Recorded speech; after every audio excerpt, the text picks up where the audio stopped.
What is most interesting about Munger is not his success as an investor, but the way he thinks and keeps his emotions under control.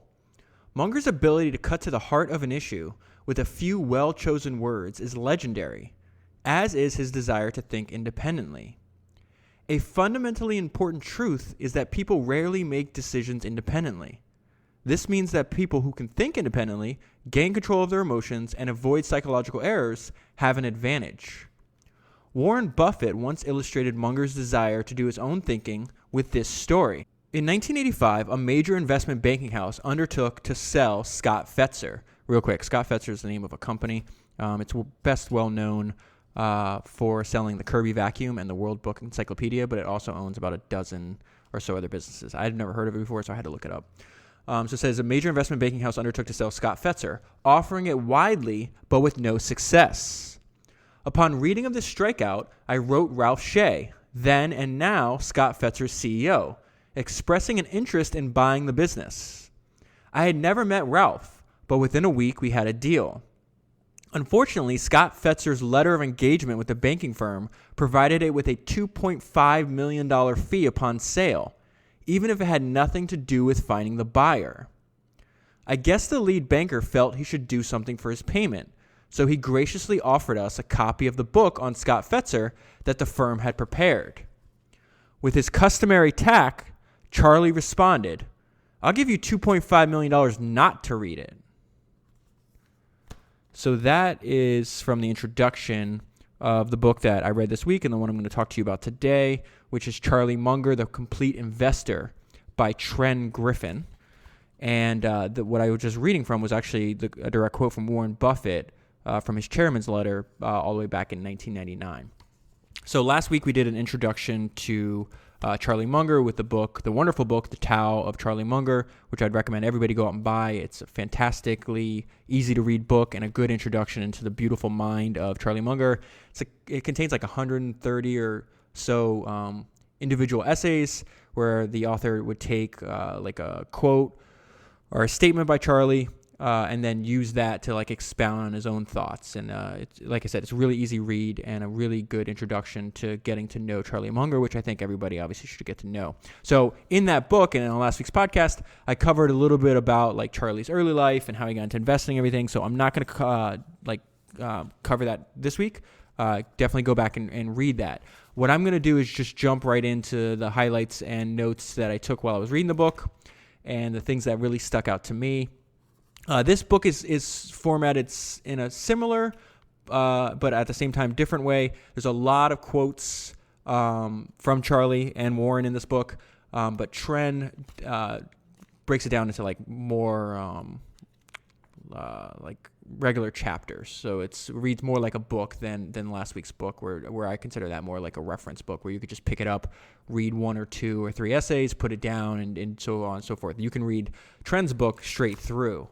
And it kind of follows in you can understand why Tren organized the way he did. And if you're not familiar with Tren Griffin, I'd recommend, first of all, he's a good follower on Twitter, but I would also recommend checking out his blog, which I've learned a lot from, 25iq.com. Okay, so let's just jump right into the book. And I love how I talk about this all the time on the podcast. So this is Charlie just telling us that we should read biographies. But I love the point that Tren's making here, which is his interpretation of how Charlie Munger thinks, because I say this all the time. Like, listen, we're here to learn from these people. We're not here to idolize them, because, all humans are imperfect. So Tren picks that point up right here. He says, the point is not to treat anyone like a hero, but rather to consider whether Munger, like his idol Benjamin Franklin, may have qualities, attributes, systems, or approaches to life that we might want to emulate, even in part. This same process explains why Munger has read hundreds of biographies. Learning from the success and failures of others is the fastest way to get smarter and wiser without a lot of pain. And undoubtedly, a lot of other smart people, current smart people and people from the past, have picked up on this idea. I always say, like, the genesis, the little kernel of idea that stayed in my mind for a year or two before I started this podcast and kind of influenced me to start it was when I was listening to Elon Musk on another podcast, and he was asked, you started a business really young. How did you even think to learn about these things? Like, did you read a bunch of business books? And he's like, no, I didn't read business books. I read biographies.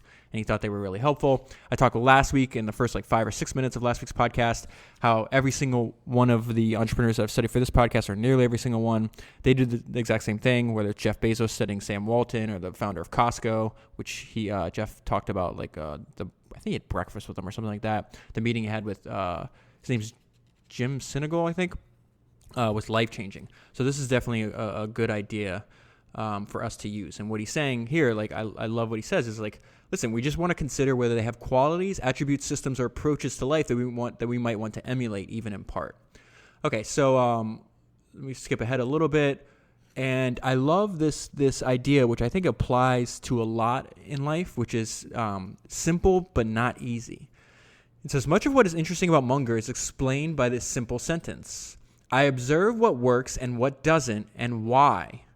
That's a direct quote from him. Life happens to Munger as it does to everyone, but unlike many people, he thinks deeply about why things happen and works hard to learn from that experience. So again, just sitting down and thinking and analyzing, it's really simple. But for some reason, for our species, this is actually not easy for us to do. And if you're able to do that, you have an advantage over a long period of time. And I think I'll touch on this later, but just in case I don't, Charlie brings up a lot about the importance of leaving do not pack your schedule. He's like, you wouldn't believe how much time Warren and I leave to just thinking and reading. That he's even said, if someone was to follow around Warren Buffett or himself, it looks very academic. They're just sitting and reading. They're sitting on he calls it sitting on their ass and reading, or talking one-on-one with people that have information that is valuable to them. But not one of the most famous quirks about Warren is that he schedules very rarely, he won't fill up his calendar, and he won't make a commitment for that far in the future. He does that very rarely. So, for example, if you want to meet, let's say you want to meet him next Thursday, or let's say you want to meet him 3 months from now, right? He's like, well, call me the day before, and if I can do it, I'll do it. But he is rather strict about controlling his time, which I think is smart for everybody to do. All right, so Munger's going to tell us we need to use checklists here. He says, Munger's a strong proponent of a checklist approach to life challenges. Direct quote from Charlie. It says, I'm a great believer in solving hard problems by using a checklist. You need to get all the likely and unlikely answers before you. Otherwise, it's easy to miss something important. Part of the benefit of creating a checklist is the process for writing down your ideas. I've always loved the point Buffett made about the importance of making the effort to actually put your ideas in writing. In Buffett's view, if you cannot write it down, you have not thought it through. So I actually just heard the founder of WordPress, Matt Mullenweg, talk about that, how when he's looking for people to hire, he always sees how they write. And he's like, listen, writing is important, but it's not the most important thing. Thinking is the most important thing. But it's really hard to think if you don't write it down. This is something I'm definitely trying to work on my own life as well. Okay, so this is another trend that you're going to see over and over again. And this Munger is telling us, if you want to have a good life, if you want to succeed at what you're doing, you need to become what he calls a learning machine. He says, so this is trend writing. He says, the learning and teaching opportunities related to investing are essentially unlimited. And so this book is about investing. Our purpose is we're just going to, every time you hear the word investing, just think about entrepreneurship, running a company. It's really very similar activities. Obviously, entrepreneurship is where our focus is. Munger likes to say that a successful investor, read successful entrepreneur, never stops being a learning machine. This need to learn and relearn means that an entrepreneur must read and think constantly. Munger has said he does not know a single successful entrepreneur, remember I'm just changing every time he says investor to entrepreneur, who does not read voraciously. Learning about Munger's ideas and methods will forever change the way you think about investing and about life. You will make better decisions, be happier, and live a more fulfilling life. Okay, so that's the end of the introduction. Let's go ahead right into... So they're both proponents. He's going to start off with who influenced them. Ben Graham, obviously the godfather of value investing, heavily influenced Warren and Charlie. And then Charlie did some tweaking to his system where it's just not just about buying fair businesses at great prices. It's about buying great businesses at fair prices. And just a few quotes here I'm going to pull out that I don't think need expounding on, and it's Charlie Munger's distaste for complexity. And the note I left myself is complexity is not your friend. So here's Charlie says, we have a passion for keeping things simple. Another quote, if something is too hard, we move on to something else. What could be simpler than that? And another quote, I love this. He says, we have 3 baskets, in, out, and too tough. We have to have a special insight or we'll put it into the too tough basket and just move on. And then here's Charlie quoting one of somebody from history that's heavily influenced him. That's Confucius. He says, Confucius said that real knowledge is knowing the extent of one's ignorance. Aristotle and Socrates said the same thing. And so now I want to get into this concept, which I really like. So this is Munger's concept of worldly wisdom. And there's an entire chapter in this book dedicated to this. And I think it's a really useful idea. So he says, Munger has adopted an approach to business and life that he refers to as worldly wisdom. Munger believes that by using a range of different models from many different disciplines, psychology, history, mathematics, physics, philosophy, biology, and so on, a person can use the combined output of the synthesis to produce something that has more value than the sum of its parts. In developing his worldly wisdom approach, Munger uses what he calls, I'm hoping I'm pronouncing this word correctly, but I can't pronounce any words, a lattice of mental models. So the lattice metaphor was also carefully chosen by Munger to convey the idea that multiple models needed to acquire worldly wisdom must be interconnected. And so this is Munger expounding on that. He says you've got to have models in your head, and you've got to array your experience, both vicarious through reading and direct, on this lattice work of models. And now this is Tren expounding on that. He says, understanding the worldly wisdom methodology is made easier if you see it applied in an example. To illustrate the method, Munger gave the example of a business that raises the prices of its product and yet sells more of the product. This would appear to violate the rule of supply and demand as taught in economics. So his point here is if you only study economics, you might never attempt something like this because you're like what Munger was saying, like you've got to connect all these models in your mind. Well, if you only have one model, you're going to think it's right and it's a good approximation of reality, and it's not. However, if one thinks about the discipline of psychology, one might conclude that the product is a Geffen good. I've also never heard this term before, and what that means is people desire more of it at higher prices. Or another explanation, or one could conclude that low prices signal poor quality to buyers, and that raising prices will result in more sales. So again, if he's studying human behavior from different angles. So it could be economics, it could be philosophy, it could be psychology, and he's applying why it makes sense. And they actually this is actually a rather important tenet to how Berkshire thinks about their businesses. They don't want to buy businesses where they're not able to raise prices, and we'll get into more of that later. Simply put, Munger believes that people who think very broadly and understand many different models from many different disciplines make better decisions. This view should not be a surprise because he believes the world is composed of many complex systems that are constantly interacting. Okay, before I read his quote, there's many ways to think about this. Munger's going to call them complex systems. Mark Andreessen calls the act of starting a company and living in the world in general as a complex adaptive system. Bill Gurley would call it a multivariable nonlinear system. They're all describing the same thing. And so here's Munger talking about that. He says, you've got a complex system and it spews out a lot of wonderful numbers that enable you to measure some factors. But there are other factors that are terribly important, yet there's no precise numbering you can put to these factors. This is a really important point. You know they're important, but you don't have the numbers. Well, practically, one, everybody overweighs the stuff that can be numbered because it yields to the statistical techniques that are taught in academia. And two, doesn't mix in the hard-to-measure stuff that may be important. That is a mistake I've tried all my life to avoid, and I have no regrets for having done that. I also say on point number 2, you've heard me reference that as a humans scorn the abstract. Like if there's not a number, if it's not right in front of us, we kind of ignore it, even though it's really important. Okay, so again, the best way to survive in a complex system is to, one, what he was just saying about Confucius and Socrates and Aristotle, is that you have to know the limits of your knowledge. I think he calls this like knowing the circle of your competence. And also just being well-read is a way to spot like BS. Okay, so here's Here's Munger on why he feels reading is so important. This is something he, through, I don't know, decades he talks about. Munger's speeches and essays are filled with thoughts of great people from the past and present from many different domains. So it's kind of an extension of what we were just talking about, right? Munger is also careful to set aside a lot of time in his schedule for reading. This is Charlie Munger speaking in 1998. I believe in the discipline of mastering the best that other people have already figured out. I don't believe in just sitting down and trying to dream it all up yourself. Nobody's that smart.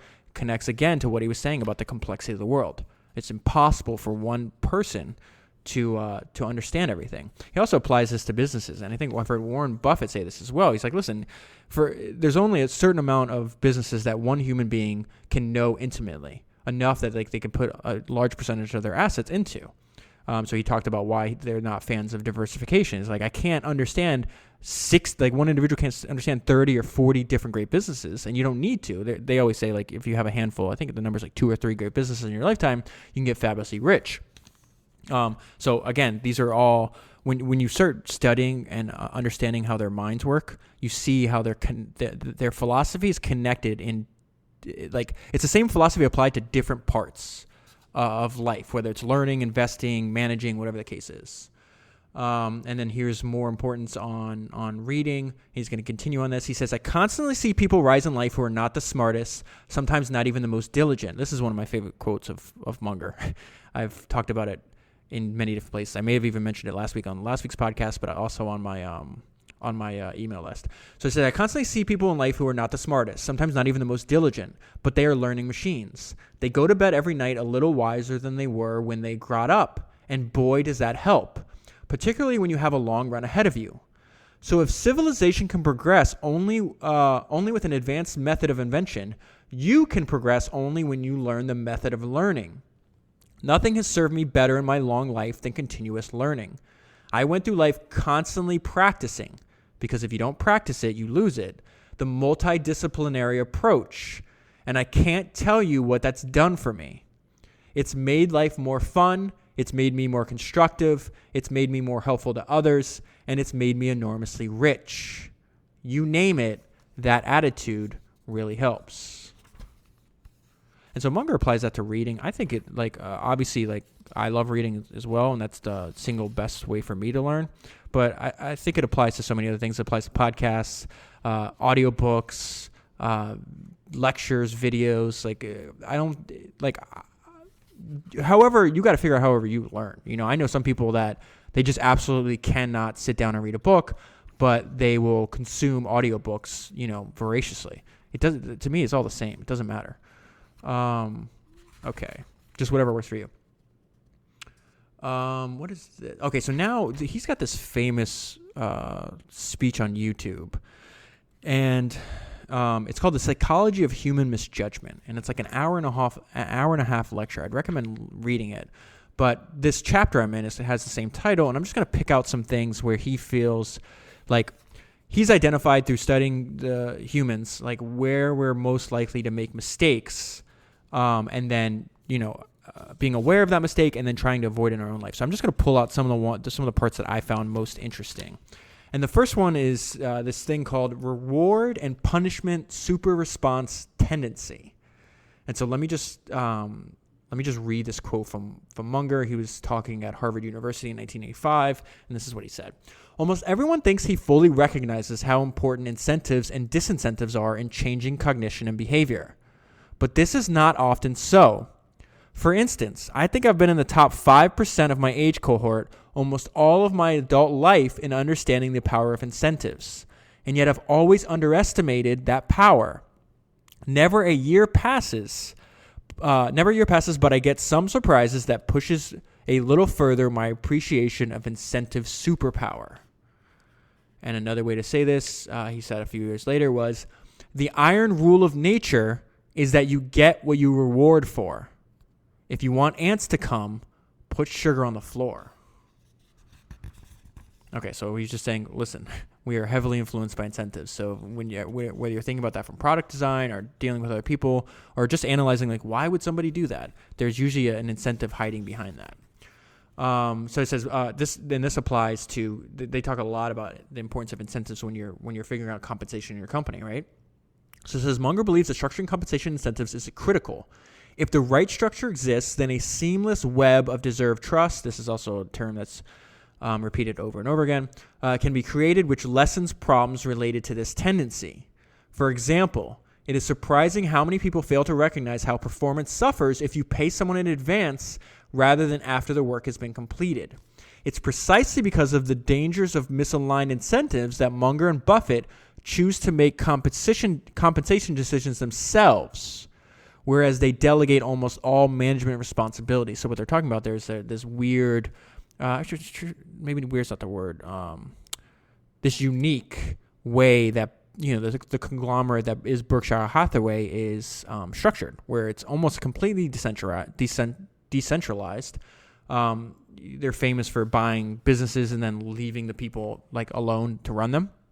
But when it comes to they do control some decisions are centralized. One, where to invest, obviously the profits from that business, and two, the compensation of the people in the business. So again, I think that's a signal to us, that's obviously important to them if they're saying, no, we're going to do this ourselves. Okay, another one of the psychologies of human misjudgment is something they call doubt avoidance tendency. And I think this paragraph describes, gives you a good summary of it. It says the confidence of entrepreneurs bolstered by doubt avoidance tendency creates positive benefits for society in the aggregate by generating productivity and genuine growth in the economy, even if legions of entrepreneurs may fail. Nassim Taleb put it this way, quote, "Most of you will fail, disrespected, impoverished, but we are grateful for the risks you're taking and the sacrifices you're making for the sake of the economic growth of the planet and pulling others out of poverty. You're the source of our anti-fragility. Our nation thanks you." It says researchers believe that doubt avoidance tendency exists because a brain's processing load can be substantially reduced if a person rejects doubt. That's very dangerous, though. Another one, curiosity tendency. And I'm not reading all of them. These are just the ones that I find most interesting. There's a bunch of them in here.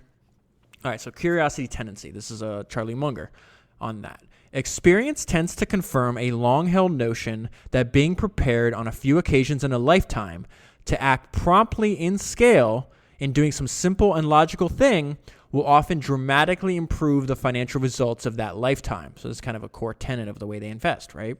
A few major opportunities, clearly recognizable as such, will usually come to one who continuously searches and waits with a curious mind that loves diagnosis involving multiple variables.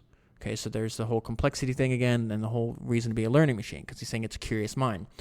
And usually if you're curious, that means you want to learn. And then, Charlie continues here, and then all that is required is a willingness to bet heavily when the odds are extremely favorable, using resources available as a result of prudence and patience in the past. So prudence, he's meaning frugality, sitting on tons of cash, keeping your operating expenses low, and then he preaches over and over patience. That's actually a really good, now that I've read 2 books on Munger and I've watched a ton of his talks and things, this is actually a really good, I didn't think about this when I highlighted this, but that one paragraph is actually a really good view into the mind of Charlie Munger. Let me read that again. Experience tends to confirm a long-held notion that being prepared on a few occasions in a lifetime to act promptly in scale. Okay, so that means go all in. He's not one to be if you really believe in something, they talk about if you look at them, it looks like they're doing nothing, and then they move fast, and they move they make an investment fast, and they do it they usually don't put a tiny bit of money in. They're kind of like a self-confidence in their own skills. So to act promptly in scale in doing some simple and logical thing will often dramatically, there's the whole simplicity thing again, right? Will dramatically improve the financial results of that lifetime. A few major opportunities, remember what I was just saying a few minutes ago, how they say you just need a few a few wonderful businesses to make yourself really rich. Clearly recognizable as such will usually come to one who continuously searches and waits, learning machine, with a curious mind that loves diagnosis involving multiple variables, complexity. And then all that is required is a willingness to bet heavily. They're not fans of diversification when odds are extremely favorable, using resources available, saving your money as a result of prudence and patience in the past. So yeah, that is a really good combination of a lot of the things I've learned from Munger. Now this is Tren. Expounding on that, he said, curiosity can. Okay, so this is important. Curiosity can cause an investor to engage in too many activities, or a business owner to offer too many products and services. Startup founders can end up repeatedly pivoting their business into oblivion if they overload on curiosity. At the same time, curiosity can lead to important breakthroughs for a business. So you see this a lot. Somebody made the point on Twitter, and I wish I saved the tweet, but I didn't. They're like, if you really analyze some of the most successful businesses in the world right now, and I guess in the past even then, they were founded on extremely simple ideas. And I'm not. So let's go through like some of the example. Like Apple has a bunch of different products, but the vast majority of the profits they will ever make come from one product, the iPhone, right? Google, I know they try to do all the other stuff, but all their profits come from one thing, making the world's information online searchable, right? So they're simple ideas. That doesn't mean they're easy to do. Uber, press a button, get a ride. Like these are, again, simple ideas, not easy, but very simple. So I love this idea where it goes back to what I was saying about Andrew Carnegie, where he was lecturing Henry Frick and other people. He's like, go study how the great fortunes of the world are made. It's like, it's not a scatter. He called it like a scattershot approach. Focus on what you're doing. One thing. In his case is like, I'm just going to make money on steel. So I really like this, what Tren is saying here. Startup founders can end up repeatedly pivoting their business into oblivion if they overload on curiosity. A business owner can offer too many products and services. And then that last sentence, I think, is also important. It's like, at the same time, curiosity can lead to important breakthroughs for a business. So there's a dichotomy there. Moving forward, another one is, and this is a note I left myself as another reason we should all be nicer. Reciprocation. You know the word I'm trying to pronounce. You know what? Here, my co-host will pronounce it. This YouTube channel is a lifesaver for me. Reciprocation. Okay, so reciprocation tendency.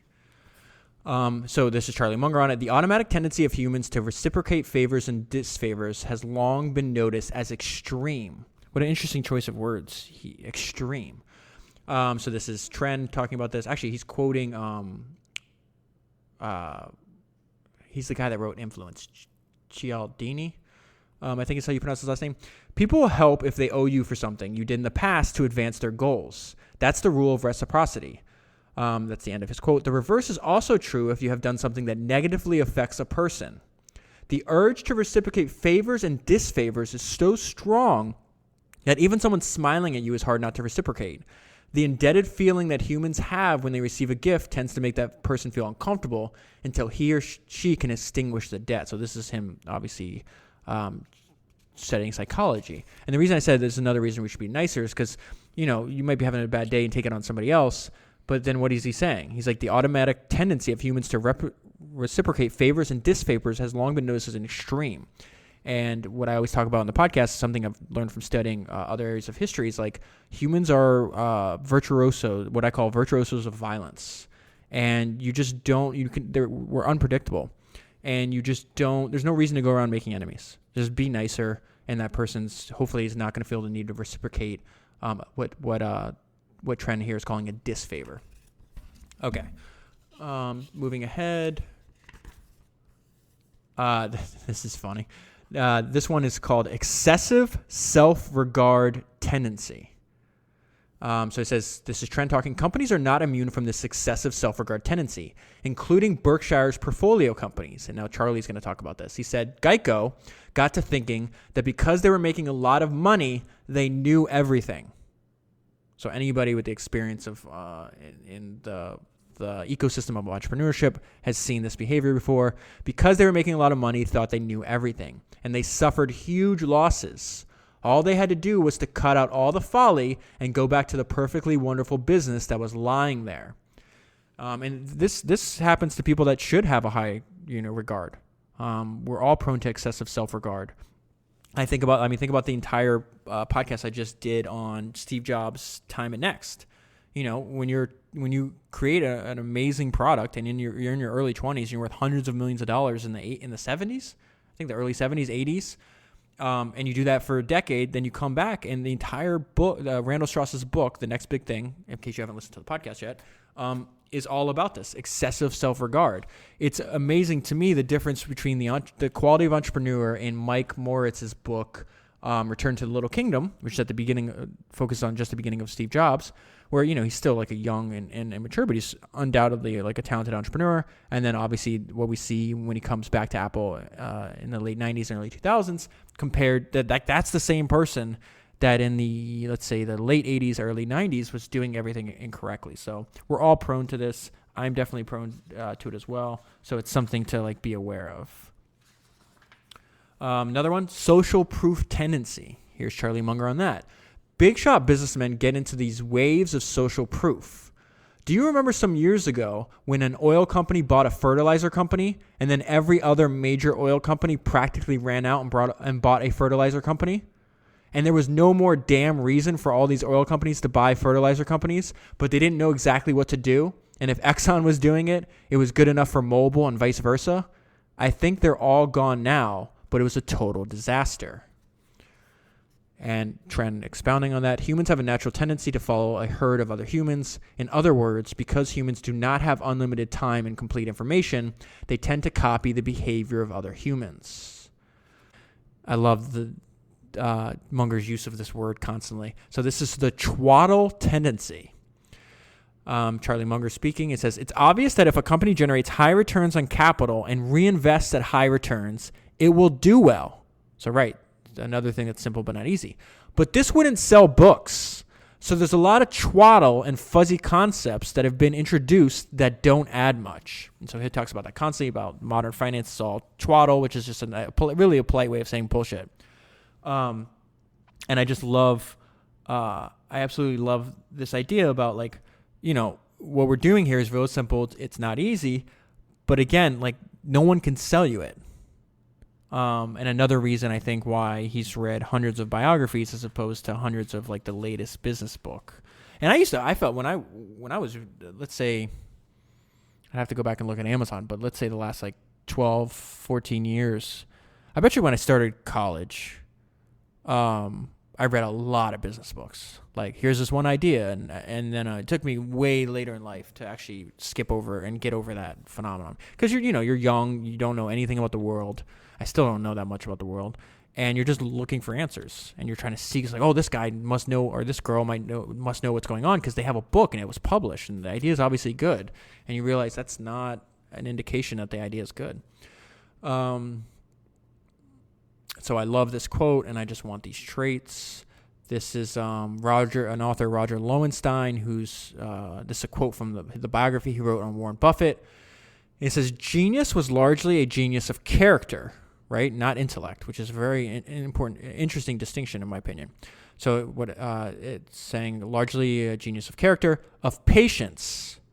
And now he's going to list off the traits. Patience, discipline, and rationality. That's what I mean by I want those traits. His talent sprang from his unrivaled independence of mind. I'd also like to do that. I'd also like to be capable of that. And ability to focus on his work and shut out the world. So yeah, those are just great. I mean, who doesn't want that? Who doesn't want to be patient? I'm not patient. Disciplined. I'm somewhat disciplined. Rational. I have no idea. And then independent of mind and ability to focus on work and shut out the world. I think that, those are fantastic traits, right? So I didn't explain. I just transitioned out of the psychology of human misjudgment. And now they have this concept, Charlie, and I think Warren has the concept. They call it the right stuff. And it's just I guess that's a good opening of it. It's just traits and ideas that people have, which they consider to be successful at what they're doing, investing and starting companies, buying companies, et cetera, et cetera. This is the stuff you need to do, right? So it says the chapter identifies a few of the attributes that make up the right stuff of a successful entrepreneur investor as identified over the years by Munger. Okay, so there's a bunch of traits in here. I'm not going to obviously read all of them. We're just going to pick out the ones that I found interesting. So this one's on patience. Success means being, these are quotes from Charlie. Success means being very patient but aggressive when it's time. Another one, it would be nice if finding great investments happened all the time. Unfortunately, it doesn't, hence the need for patience. Another one, patience combined with opportunity is a great thing to have. My grandfather taught me that opportunity is infrequent and one has to be ready when it strikes. That's what Berkshire is.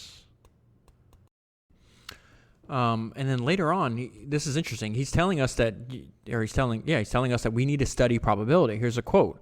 If you don't get elementary probability into your repertoire, you go through a long life like a one-legged man in an ass-kicking contest. And if you want to learn more about probability, I'd read the entire Inserto, but if you could only read one out of the collection, I'd read Fooled by Randomness. I think like a little trick that I have as far as if you want to be good at like conversations, I always like to ask questions like that. Like, okay, if you could only recommend one book for somebody to read, that's it. They can only read one book. What would that be? My answer to that question would be Fooled by Randomness by Nassim Taleb. But even last night, like I was texting friends, I was like, hey, if you could only visit one country that you haven't gone to yet, what would it be? When you put these artificial constraints on it, you really get to know people better and to know their thinking.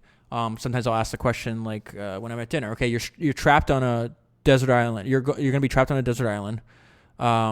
You can only bring one album. What are you bringing with you? Like, you're going to listen to this one album for the rest of your life. What is it? Get you a good idea how they think about music. And this just works for everything. Books, podcasts, just anything. Cities to visit, experiences to have. So anyways, if you want to learn probability, I think one of the best books you can read is Fooled by Randomness on that. Okay, so this is Munger's unique definition of being disciplined. We've got great flexibility and a certain discipline in terms of not doing some foolish things just to be active. Remember, that goes against human nature. Discipline in avoiding just doing any damn thing just because you can't stand inactivity. So I think that little idea comes from his lifelong study of human nature. Another quote on this, I think it's possible for a great many people to live a life I think it's possible for a great many people to live a life like that where there isn't much risk of disaster and where they're virtually sure to get ahead a reasonable amount. It takes a lot of judgment, a lot of discipline, and an absence of hyperactivity. By this method, I think most intelligent people can take a lot of risk out of their life. So he's telling us you need to have judgment, discipline, and an absence of hyperactivity.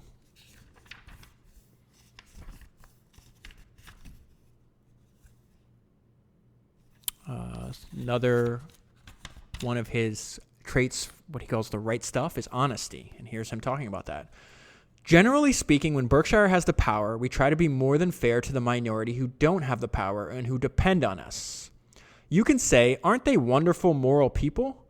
I'm not sure we get credit for a lot of morality because we early knew how advantageous that would be to get a reputation for doing the right thing, and it's worked out well for us. My friend Peter Kaufman said, if the rascals really knew how well honor worked, they would come to it. So this idea that being honest and being honorable is actually a long-term competitive advantage. Most people optimize for the short term is what they're talking about. Munger continues, it really has worked well. People make contracts with Berkshire all the time because they trust us to behave well where we have the power and they don't. There's an old expression on this subject, which is really an expression on moral theory. How nice it is to have a tyrant's strength and how wrong it is to use it like a tyrant. It is such a simple idea, but it's a correct idea. I just love Munger's own love of simplicity. Continuing, this is another quote on honesty. More often, we've made extra money out of morality. Ben Franklin was right for us. He didn't say honesty was the best morals. He said that it was the best policy. Another trait for the right stuff is long-term oriented. Charlie says, almost all good businesses engage in pain today, gain tomorrow activities. And this is Tren expounding on that. He says, Munger has recognized that it is hard to think on a long-term basis when you're just getting started or starting over. For this reason, he said once that accumulating the first $100,000 is a bitch. That is reason enough to work hard to assemble a basic financial cushion. Not only is it not fun, it is a handicap to live on the edge of financial ruin. This applies to your personal finances as well as your company finances. It's amazing to see how few people actually and businesses actually adhere to this very simple idea. In the long term, the power of compounding becomes ever more evident.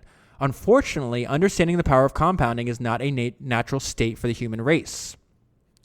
I always wondered why people use human race. Why isn't it human species? However, it is a critical task. This is more Charlie speaking about this again. Understanding both the power of compound interest and difficulty of getting it is the heart and soul of understanding a lot of things. What does he mean by that? All good things in life compound. So he says many things that are not, this is Tren speaking, many things that are not directly financial will compound. Skills, relationships, and other aspects of life can compound and benefit a person who invests time and money wisely to cultivate these things. Another trait that he identifies is passion. This is Charlie speaking about that. What matters most? He's asking a question. What matters most? Passion or competence that was born in? Berkshire is full of people who have a peculiar passion for their own business. I would argue passion is more important than brain power. That's a hell of a statement. This is Tren expounding on that. If you do not know about the link between passion and success, you have not been paying attention. People who are passionate tend to work harder and invest more in achieving their goals. Passionate people also read and think more.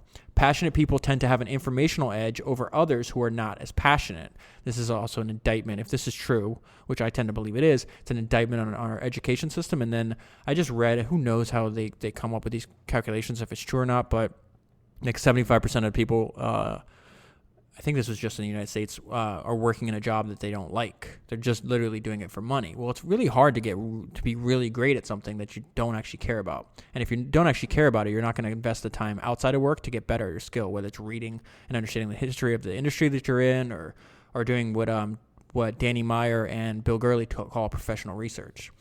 Often the level of passion you will have for a topic will grow over time. So this is another idea about compounding they keep hitting on, right? The more you know about some topics, the more passionate you will get. That's probably true. Some of the best passions in life grow on you in a non-linear way after a slow start, which is just another word for compounding. Another trait that they consider as the right stuff, studious. This is Charlie. Learning from other people's mistakes is much more pleasant. He's continuing on that idea that you need to be studious, and I think they kind of go passion and like they kind of go hand in hand. Like if you're naturally passionate about something, like you can't help but study and want to learn everything about it. So I think finding passion is the key to unlocking like your inner studious person. And really, what they're talking about is like being studious. It's just about ignorance removal. So it says, in my whole life, I've known no wise people. Who didn't read all the time. None. Zero. You'd be amazed at how much Warren reads, at how much I read. Another quote, development into a lifelong self-learner through voracious reading, cultivate curiosity and... I put the enunciation on the wrong part. Let me read that again. Develop into a lifelong self-learner through a voracious reading, cultivate curiosity, and strive to become a little wiser every day. So again, he's already hit on that. He's just saying it a different way. And another way to think about this is you got to work where you're turned on. And again, I think passion and being studious is they're connected. And he's still talking about being studious here. He's got a lot of quotes on this. Apparently, it's important to him. The main contribution of buying See's candies, they mention See's candies constantly, was ignorance removal. If it weren't good at removing ignorance. What's it? Maybe Berkshire? If it weren't good at removing ignorance, we'd be nothing today. We were pretty damn stupid when we bought See's. Just a little less stupid enough to buy it. The best thing about Berkshire, they were talking about Berkshire. The best thing about Berkshire is that we have removed a lot of ignorance. The nice thing is we still have a lot more ignorance left. I love this guy. Another trick is scrambling out your mistakes, which is enormously useful. We have a sure-to-fail department store, a trading stamp business sure to fold, and a textile mill. Out of that comes Berkshire. That's a really fascinating way to look at things. Think about how we would have done if we had Think about how we would have done if we had a better start. This guy's hilarious, man. I love, and some people call him like an ass or arrogant, but I don't interpret it that way. And again, I always say, like, I'd appreciate, and I think what it's kind of the opposite of arrogance, isn't he? He's saying, like, I know there's so much more things that I'm ignorant about and I haven't fixed yet. And he's saying these words and he's in his 90s. He's saying, what is it? The nice thing is we still have a lot more ignorance left. I just think it's, again, I mean, if you want to call it arrogant, whatever, but I prefer real arrogance to false modesty. And I like that he has an independent of thought. It does, like, he gets to say what is actually on his mind, where I feel a lot of public statements is, basically performance art. Okay. So another trait. We're still on the right stuff. This one is frugal. And I had this thought. Okay. So I had this thought, that if you were able to transcribe every single word spoken so far in Founders Podcast, that the most common word uttered on this podcast has got to be the word frugal. And when I read this quote from Charlie Munger about the importance of frugality, which obviously it's gonna be very important to them, it made me think of one of my favorite scenes. So I've said before, like, I was fairly obsessed with Game of Thrones. So when I read this part earlier, I left a note on one of my favorite scenes in Game of Thrones. Two of my favorite characters are talking, and it's Tywin Lannister and Olenna Tyrell. And they're paying for this huge royal wedding. And Tywin walks up to her, and he's just like, this is a bit much, don't you think? Like, this is ridiculous. And she's like, oh, no, it's what the people expect. And then he says something that I love. And he says, people who spend money on this sort of nonsense tend not to have it for long. And again, I think that applies to your personal finances and also to your company finances. And this is an example. Berkshire Hathaway is one of the most successful companies in existence. And this is Charlie describing it. He says, we don't have an isolated group of managers surrounded by servants. Berkshire's headquarters is a tiny little suite. And Tren continues to expound on Munger's frugality and maybe what influenced, who influenced him to be frugal. He says, like his idol Benjamin Franklin and his partner Buffett, Munger is relatively frugal given his wealth, especially when it comes to operating and investment expenses. In addition to the axiom, a penny saved is 2 pence dear, Benjamin Franklin wrote, the way to wealth is as plain as the way to market. It depends chiefly on two words, industry and frugality. That is, waste neither time nor money, but make the best use of both. That's the best description of frugality, and I think why, it's not a coincidence that so many of the entrepreneurs that we study adhere to this principle. You're not going to be able to build a successful company, especially on the scale that these people do, wasting time or money. Without industry and frugality, nothing will do, and with them, everything. That's the end of Benjamin Franklin's quote. Other Graham value investors have a similar focus on frugality. This guy named Walter Schloss was famous for running his investment firm out of a single room leased from another investment firm. I suspect that some of the frugality that can be seen in Graham value investors springs from their understand. This is interesting. Why are you doing this, right? Other than you're not just being a miser and sitting on a bunch of money. He says, I suspect that some of the frugality that can be seen in Graham value investors springs from their understanding of opportunity cost and the power of compounding. They naturally compare the value of consumption today with the value of greater consumption tomorrow, which causes them to be frugal. That's fantastic. This is the idea of being risk averse. Really, what Charlie's telling us here is how to run your business. And again, the note I left myself is this is also good for your personal life as well. Here's Charlie. You can easily see how risk adverse Berkshire is. In the first place, we try to behave in such a way that no rational person is going to worry about our credit.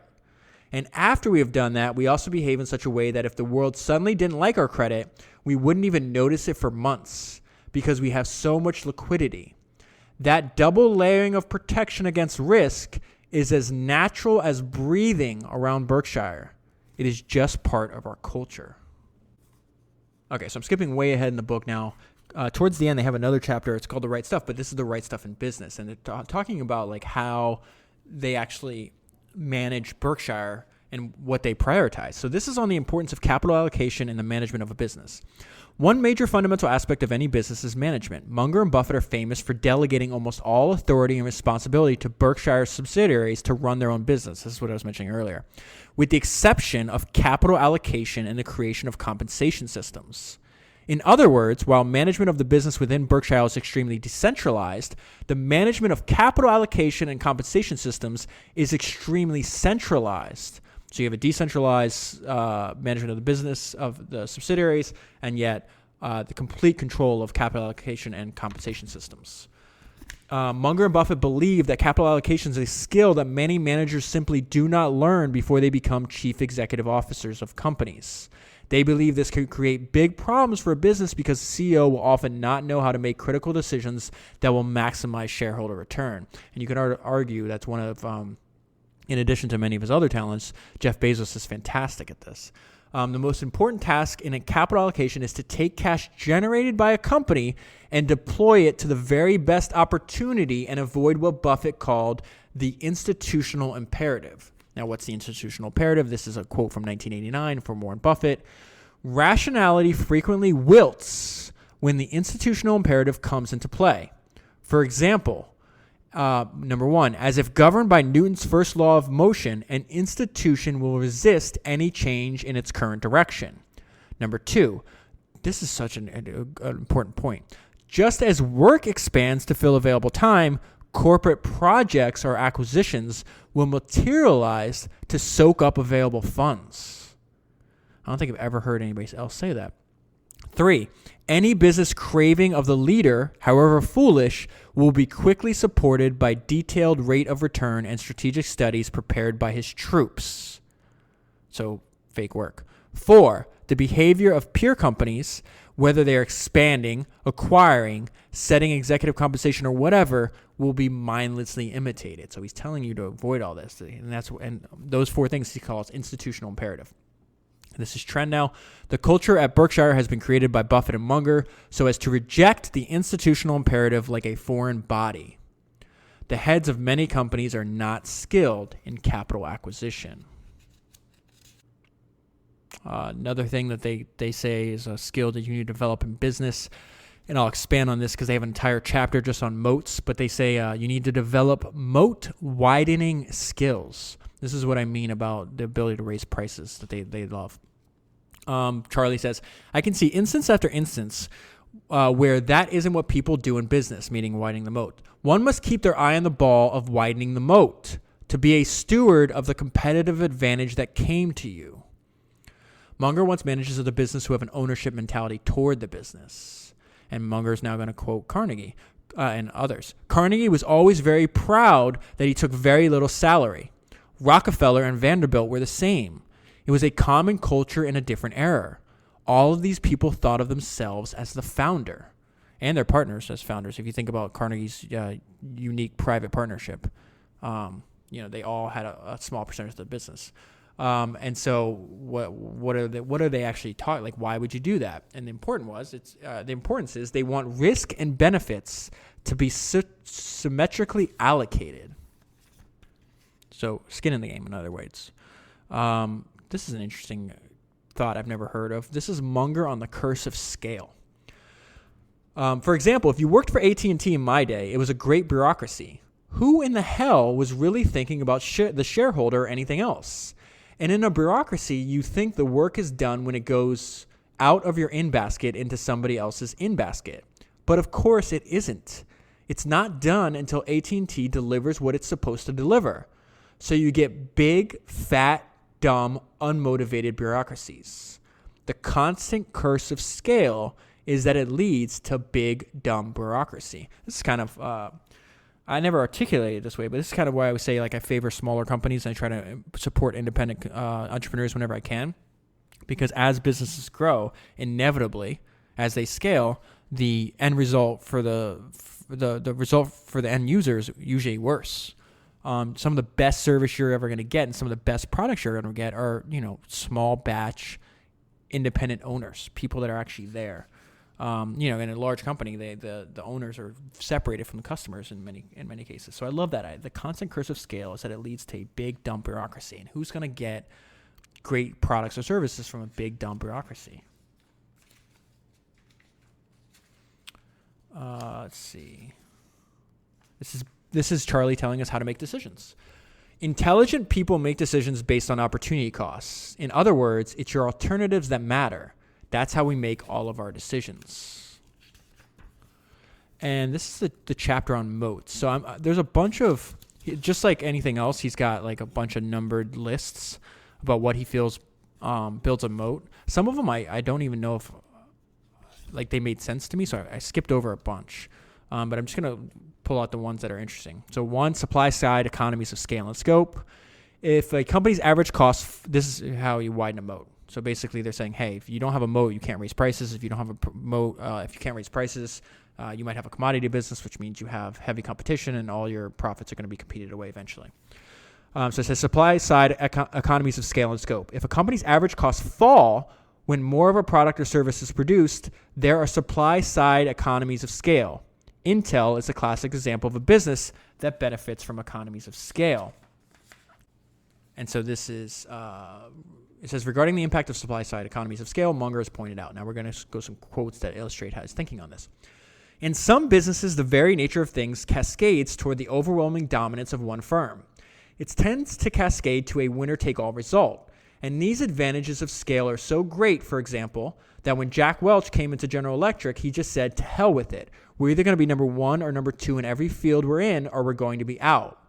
That was a very tough-minded thing to do, but I think it was a correct decision if you're thinking about maximizing shareholder wealth. Another quote. Actually, no, this is Tren speaking now. If it is cost-efficient for a company to produce several different products or services, a company can also benefit from supply-side economies of scope. So now that he said economies of scale and economies of scope. Economies of scale, everybody knows what that is. Economies of scope is different. So you're benefiting because to benefit from economies of scope, a business must share resources across markets while keeping the amount of those resources largely fixed.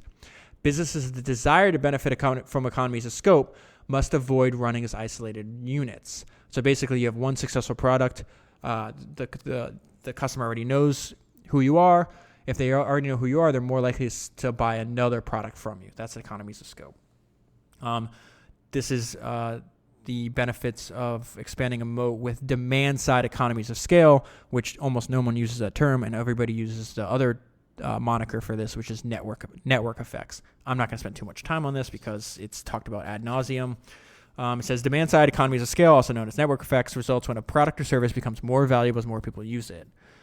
So Craigslist, eBay, Twitter, Facebook, you all know this already. But American Express is an example of a company in the Berkshire portfolio with a network effect benefits. The more merchants that accept the card, the more valuable the service gets. The more people use their card, the more valuable the services are for the merchants. Thus, over time, that constant expansion expands their moat.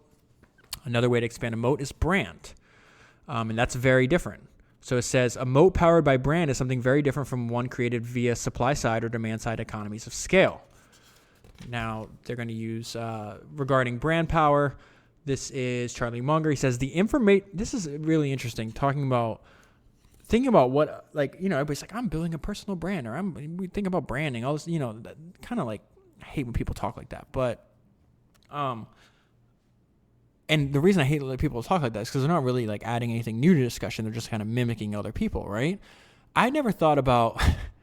And maybe that's my fault for not listening intently. Maybe people have made this point. But Munger is the first person to talk about like what a brand is.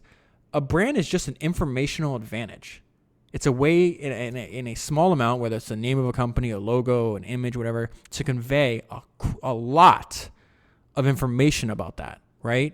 And think about that. Like think about when you hear the word Disney. That's one word. What is that? Six letters. Think about all the stuff that pops into your mind. Like that is a brand that is conveying, it has an informational advantage because in 6 letters, it tells you, hundreds of different things that may come to mind. So this is the way Charlie thinks about brands, which I think is really smart. The informational advantage of brands is hard to beat. And your advantage of scale can be an informational advantage. If I go to some remote place, I may see Wrigley chewing gum alongside Glotz's chewing gum. Well, I know what Wrigley is. I know that Wrigley is a satisfactory product, whereas I don't know anything about Glotz's. So he talks about the ability for Wrigley to increase prices just on that informational advantage.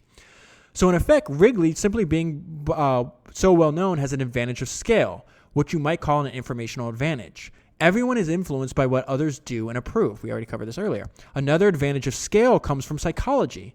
The psychologists use the term social proof.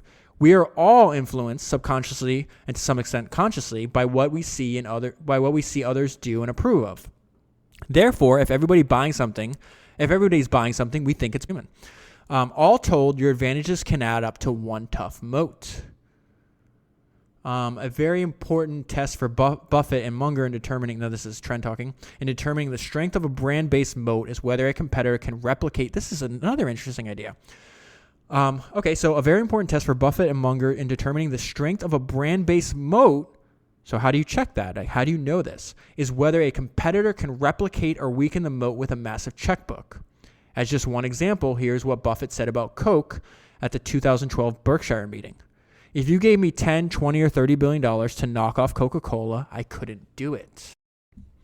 And now what's interesting is in this chapter on moats, then Tren's like, okay, let me analyze Berkshire and see what kind of moats they have.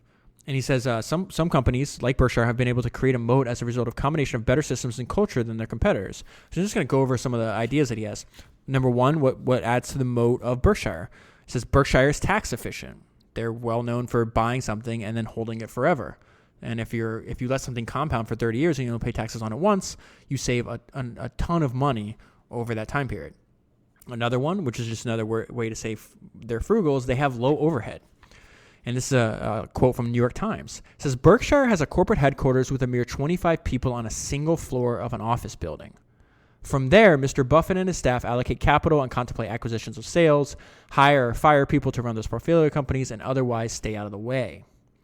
Another way they expand their moat is they're the private buyer of first resort, and this ties into what Charlie was saying earlier. If people understood the long-term benefits of acting with integrity and honesty and morality, it's going to give you, it's going to add to your reputation. That reputation in the future can give you access to opportunities that other people just won't have.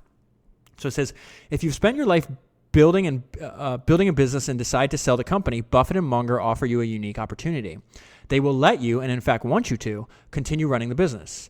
Your other option is selling the business to a private equity firm that does not give a damn about your business and will probably load it up with debt, creating a serious risk that the company will fail. Another one, Berkshire has what they call permanent capital. They basically say, this is some guy named, I don't know who he is, his name's Bruce, that they're quoting, that is describing Berkshire. It says, that's why we keep a lot of cash around. Cash is the equivalent of financial Valium. It keeps you cool, calm, and collected. And I'm going to skip the other ones. But I want to describe, this is them talking about moats again, and then I'll leave the idea of moats alone. It says, so you have a moat when you can raise prices. Is this Munger again? Quote. Yep, this is Munger again. Here's a quote from Munger. There are actually businesses that you will find a few times in a lifetime where any manager could raise the return enormously just by raising prices. And yet they haven't done it. So they have huge untapped pricing power that they're not using. That is the ultimate no-brainer. Disney found that it could raise those prices a lot. Anybody with little kids knows this. It's ridiculous. And the attendance stayed right up.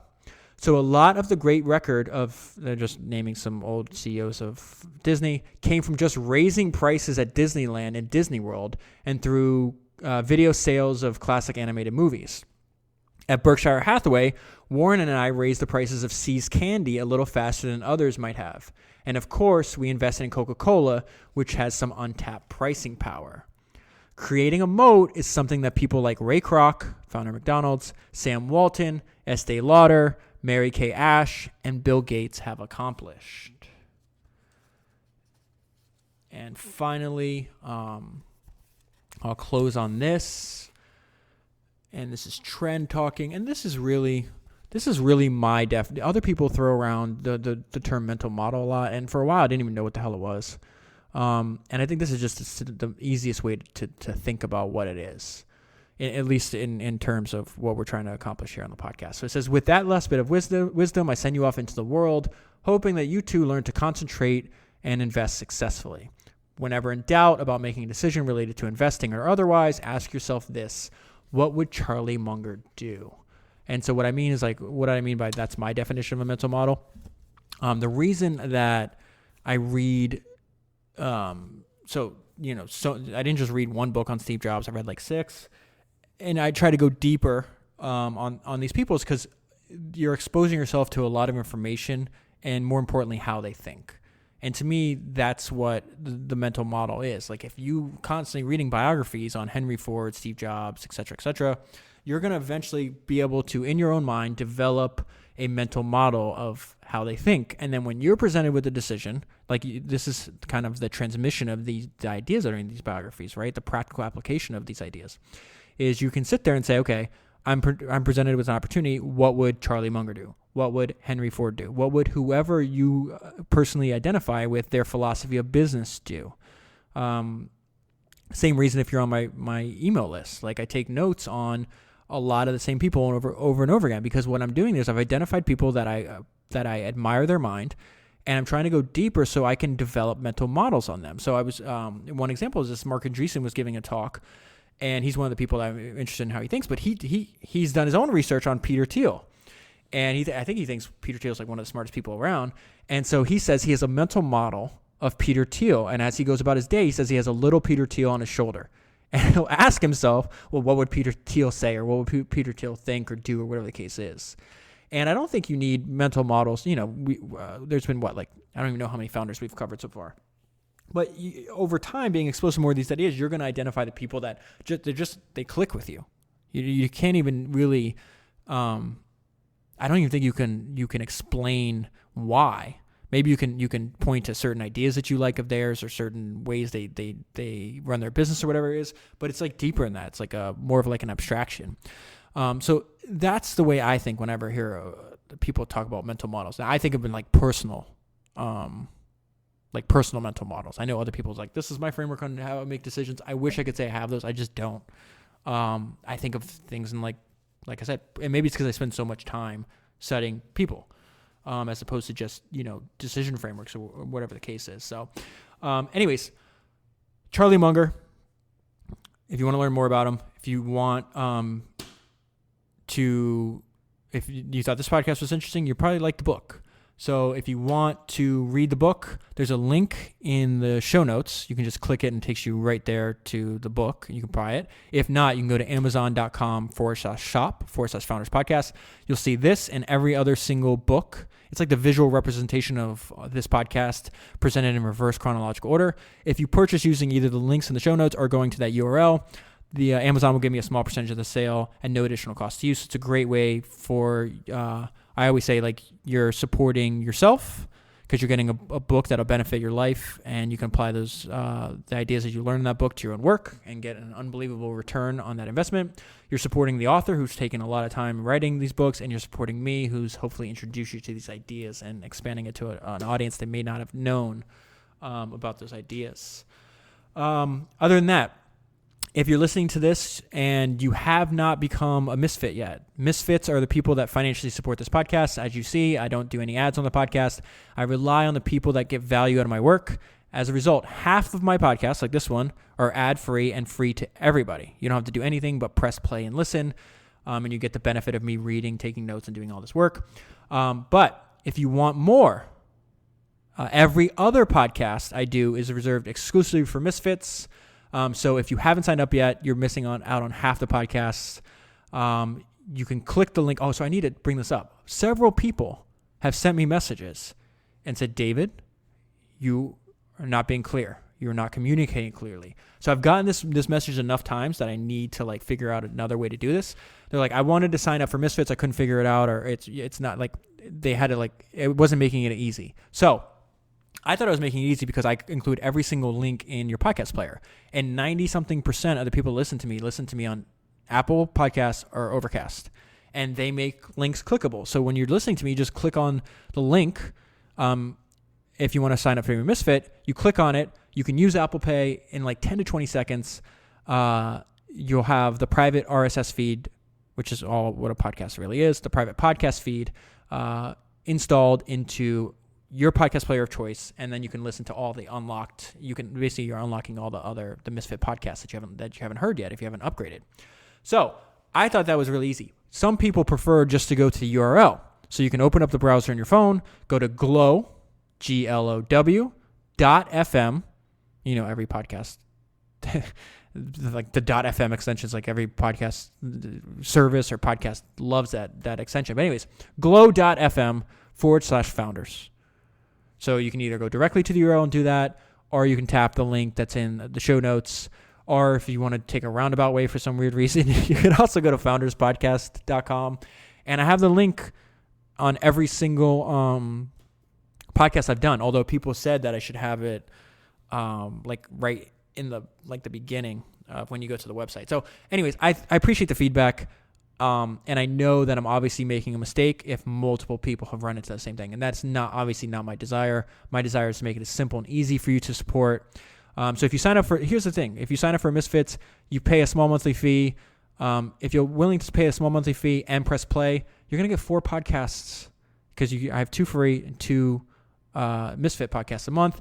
All you have to do is sign up and then listen, and then you're going to have some of the best ideas from some of the greatest entrepreneurs in history just injected right into your ear every month. And undoubtedly, you will get more back than the small amount of money that you pay every month. And if you don't say, David, I didn't get value out of this, I'll give you a refund. I don't it's impossible that would happen.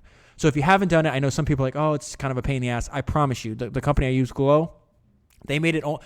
The only thing better than the way they did it is if Apple did it themselves, and Apple's not going to do it themselves. So they did it beautifully. Like they use it. It's almost like you're paying for an app on your iPhone, which you've probably done a million times. I've actually talked to the founders at Glow 2 separate times for over an hour each, just because I've tested every single other podcast product, and this one was by far the best. And they just have their shit together over there. They design a beautiful, beautiful, beautiful product. They make it so super easy to have a private podcast feed to listen to, because some people sell private podcast feed and then you have to listen to it in a browser. That's not ideal. I understand that. I think all audio, literally all audio is better in a podcast feed. So even if they had like people that do YouTube videos so that some people only listen to, I think that at least for me, the experience of listening to audio in a podcast player is the single best experience. So that's the experience that you get. I would very much appreciate it if you support the podcast. But if you're going to buy the books, and I know a lot of people have sent me messages that, they bought a lot of books, they haven't used the link, and they're going to use it in the future. Listen, it's really more important to me that you buy the books and read than it is that you use the link. But at the same time, if you're going to buy the book, why not just click the link and benefit the podcast at the same time? What else? What am I doing next week? Oh, and if you go to amazon.com/shop/founders podcast, usually I put the book that I'm doing that week up there, so you can kind of have like it's a way to have like a sneak preview of what I'm working on. I'm not sure which one I'm going to do. I have like 30 to 50 books to choose from. So I can't tell you that. Unfortunately, I don't know why I brought that up. Other thing is, actually, that's it. I've talked enough. Please sign up, become a Misfit, tell your friends about the podcast, and I'll talk to you next week.